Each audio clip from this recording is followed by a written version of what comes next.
Ukrainian officials can be heard cheering and celebrating in the background of a video after its armed forces took out another Russian tank.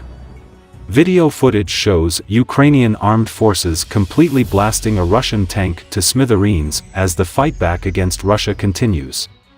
In clips shared online, a Turkish-made Bayraktar TB2 armed drone hones in on what looks like a Russian Buk-M1 air defense system. The footage also shuts down Russian claims made a few days ago that their military had greatly weakened Ukrainian armed drones.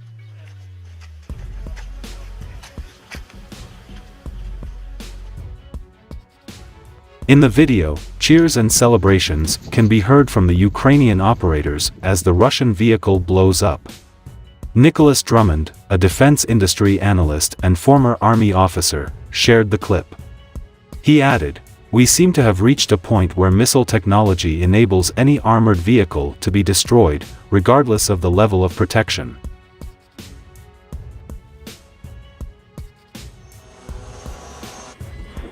If this is correct, we will need to completely rethink how we make AFVs survivable.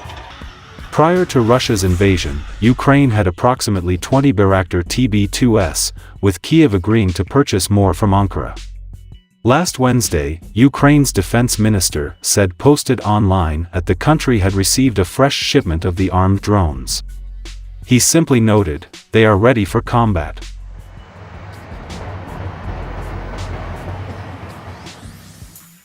This week's footage is not the only clip circulated online showing the Turkish-made combat drone successfully striking the Russian army. British Defense Secretary Ben Wallace also said last week that Ukraine's Turkish-supplied combat drones were helping to block the Russian advance.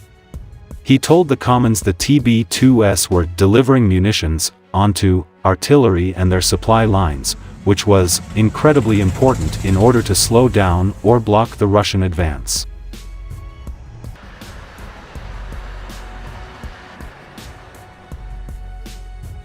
Mauro Gilli, a senior researcher in military technology and international security at ETH Zurich, told Al Jazeera, "To be effective, they need to be employed in a savvy way, in coordination with other electronic warfare systems that blind enemy radars and through appropriate tactics." That Ukraine could strike some Russian ground forces with TB2 suggests either that Russian forces are advancing without air defense, which is very well possible, in light of the logistical and organizational problems Russia has encountered so far.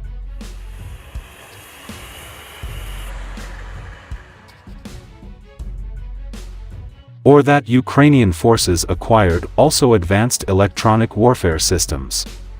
Whether they will have a systematic effect on the outcome of the war, it's hard to say, but I tend to be skeptical. The Bayraktar armed drone can carry up to 4 laser-guided bombs or rockets, for an estimated total payload of 150 kilograms. 14 countries have so far supplied Ukraine with missiles.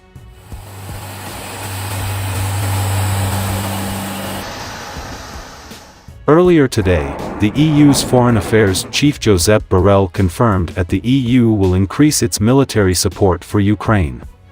This comes after Britain announced earlier this week that it was planning to supply Starstreak anti-aircraft weapons and a small consignment of Javelin anti-tank missiles to Ukraine.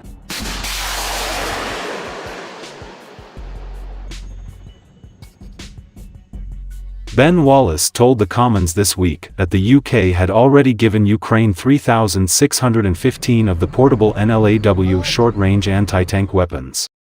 The government in Kyiv has said its forces had destroyed 335 Russian tanks and 1,105 armored vehicles of all types since the conflict began.